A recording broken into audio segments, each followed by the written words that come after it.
All right, guys, welcome back. This is your GMC Sierra tweet of the night. The Commanders can become the third team in NFL history to defeat each of the top 3 seeds in their conference in a single postseason. Washington would join the 2005 Steelers and the 2010 Packers. Both won the Super Bowl that season. Oh my gosh, Suzie and I were just talking about this before Sports Call. How crazy would it be if the Commanders somehow pull this out? Like, I don't want to jinx it because I do have some friends that are Washington fans, and every time I bring this up, they're like, Cassidy, stop talking. Oh my gosh, they're so nervous about this because at the beginning of the season, Jaden Daniels, we knew he was going to be an all-star rookie quarterback, but to see him just take this team by storm and take them to where they are now is just so incredible. Yeah, and I think that last week actually surprised a lot of people. I mean, you and I even talked about it on our show, Every Blade of Grass. We predicted from the NFC that the Lions were going to be making it to the Super Bowl, and then the Commanders came up with this, whoops on our part, and then the Commanders came up with this big upset. Now, the Lions did have some injuries that they were battling last week. However, I think that this shakes things up whenever it comes to the Commanders taking on the Eagles tomorrow, and I want to see what your opinion is. We can go over that later, but what you're thinking is going to happen in that game. Yeah, I mean, I'm just so excited for tomorrow. I love Championship Sunday. It is so exciting. Whoever ends up in the NFC and AFC, it's just going to be so much fun to watch. And I need to look back and see when the last time a 6 seed has made it to the NFC Championship. Obviously, a lot of Commanders fans out there are very excited because they haven't even seen a playoff game in Washington, but not in Washington, but you know what I mean, watched a playoff game with the Commanders in it in decades. And so to see them have this run has just been so incredible. So if they were to beat the Eagles, now I Googled this. This is from Yahoo Sports. This is from today, 2 days ago. If they beat the number 2 seeded Eagles in the NFC Championship game, they'll be only the 3rd team ever to take that path to the Super Bowl. Well, there you go. Making history right there. I mean, it'll just be so much fun. Like you said, we have the Lions in this one, but if it's not going to be the Lions, what a way I mean, it's just going to be such a fun game. And I just hope it's not a blowout. I could see it going one of 2 ways. I could see this game being very close until the very end, or I could see the Eagles winning like 45. I also have to ask this question, though. How mad are Steelers fans going to be? Because 6 seed over here in the AFC, I mean, the Commanders are proving that it can happen if they make it to the Super Bowl. I'm just saying, it might make the Steel City a little bit upset. Well, to add to that, Suze, the Commanders just last season finished the year 4-13. And what did they do? They blew everything up, got rid of everybody, head coach, GM, I mean, everybody. They blew it up, brought all these new people in. Dan Quinn, brought him in. People didn't really know what to expect. Got a rookie quarterback in there. He's making waves. I mean, they blew it all up, started from the bottom, and now they're here, literally 13-4, whatever their record is, heading into the playoffs. Now in the NFC Championship game. My dad and I were having this exact conversation just last week.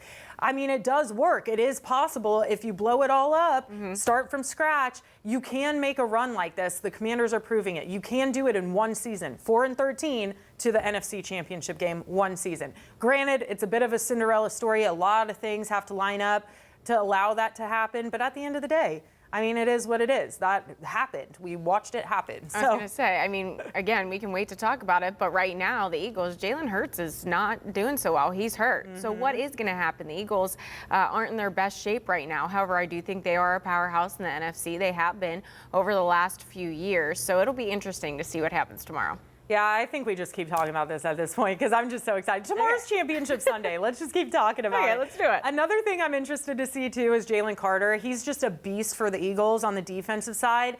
And just seeing how Jaden Daniels, as a rookie quarterback, handles him is going to be very interesting to watch because I don't know if many people can stop Jalen Carter. I mean, he's the reason they won last week. So it'll be I'm very excited for that game. Now, on the AFC side, I was going to say, let's talk about the Bills and the Chiefs. Can we just not?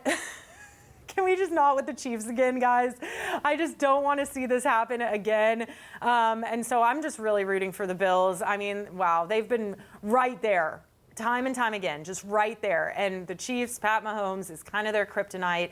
So I'm just really hoping they can go into Arrowhead and pull out a win tomorrow because, gosh, Josh Allen is just so exciting, and those Bills fans are so much fun to when they're happy. They're fun. Yes, Bills Mafia is electric. I will say I hope the Bills pull it off. However, I could see the Chiefs going in and just making this upset once again, going to the Super Bowl. I mean, we had the Chiefs as our pick on the AFC side, so I think I am going to stick by that, unfortunately. However, if the Bills do beat the Chiefs, that is going to be incredible. It's going to be incredible. I just don't know if it's going to happen. Yeah, the other especially at Arrowhead. I mean, come on. Yeah. And last year after the Super Bowl, immediately Pat Mahomes looked at, I think it was Travis Kelce, and he was like, "We're not done. I want to repeat again. I want to three-peat. No one's ever done it in NFL history. I want to do that." And it's Pat Mahomes, and so far he gets what he wants. So, you know, we'll see what happens tomorrow. All right, guys, let's get some callers. David in Finleyville wants to talk some Pens. David, what's going on? Yes, thank you for taking my call. I wanted to ask yours and Suzie's opinion on whether the Penguins should let go of Mike Sullivan and try for a new coach after this season. Thank you. Here's the thing. With our little poll down there, remember, guys, go vote, KDKA.com. Who's the most to blame? It has changed significantly, thank goodness. Oh, yeah, and that QR code, too, guys. Yes, go ahead and scan the QR code. It'll take you to where the poll is. Take you straight to it. Here's the thing, Suze, and this might be kind of a hot take. I'm not really sure. But I think the Pens, for a while, have been banking a little bit on the nostalgia side of things. You know, we've kept certain guys around because they are legendary and they're so historic to the sport and to the city of Pittsburgh. And we're going to keep them here and kind of bank on the nostalgia. If they're taking up those roster spots, I mean, there's only so much control Mike Sullivan has with this roster if they're going to keep those guys around. You know what I mean? We've talked about that. I mean, and I know who you're talking about, and we're going to upset people by saying it. Sidney Crosby, Malkin, Chris Letang, all those guys. I mean, they are great players. They are franchise players. They have been around for years. We've watched them grow up with this team. However, hockey is changing. I watched it at the American Hockey League level. These players are getting faster. They're getting shiftier. They have more tricks up their sleeves, and it's not that. It's not that old school. I mean, even the players' sizing, they're a little bit smaller. They're just quicker guys. It's not that old school type of hockey anymore, where it's the fights and you have to be, you know, heavy hitting all the time. It's more shifty. It's about speed. And you just mentioned having to maybe blow things up to see what you can get. I mean, that might be a move that the Pens have to make, is making a big move in this offseason to really offset what we've seen over the last couple of years. Yeah, I agree with you. I just would be very interested to see how much weight Sully really has on the roster and those types of decisions when it comes to the vet contracts. I would assume that the ownership and the GM probably has a stronger say in whether those guys stick around or not. So, you know, I don't know. I think it's a collective effort. It's the entire front office, in my opinion. I think they all need to get together and get some younger guys in here. It's plain and simple, to be quite honest with you. All right, Norman, let's go to Norman in Blackridge. Norman, how are you? Good evening, ladies. Hello, Norman.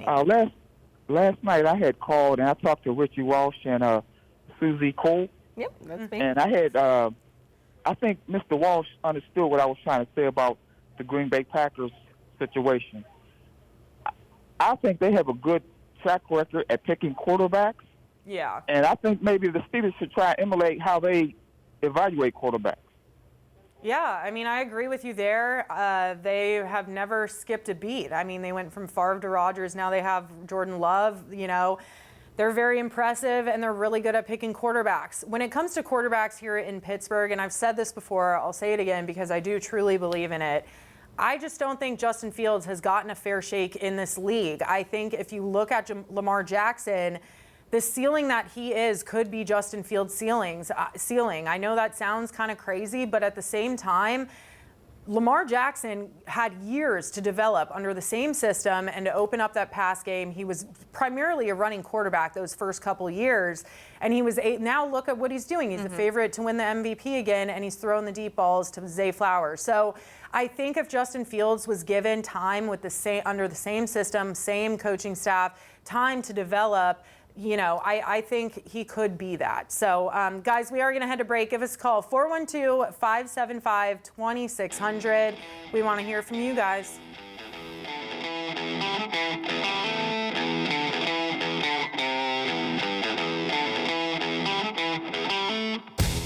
All right, guys, let's take a look at that poll if we can pull it up. I want to see what people are thinking when it comes to this Pens season so far. All right, who's to blame for the Pens struggles? Like we said, guys, not so good on the road right now, 2-3 through those 5 games, 2 more games left before they're back home. A lot of people voting Mike Sullivan, 55% to GM Kyle Dubas, 39%. So, like I said, Suze, I just don't know how much of a pull Sully has in building this roster right now. So it'll be interesting to watch how the rest of the season shakes out. I mean, we're in like the final third of it, I believe now. So. I feel we can almost compare this to how people blame Mike Tomlin for when the Steelers lose, right? Everybody wants to just come at Mike Tomlin, but at the same time, how much of that decision as to what roster he has is up to him. At the end of the day, it's up to upper management and general managers. So if I were to vote on this poll, I would be going Kyle Dubas. Yep. However, I'm not voting on this poll. So here we are. Yeah, I will say Mike Tomlin is not going anywhere. Sorry, guys, but he's just not. I know for a fact he's not. All right, thank you so much for joining us. Same time, same place next week. I'll see you guys then.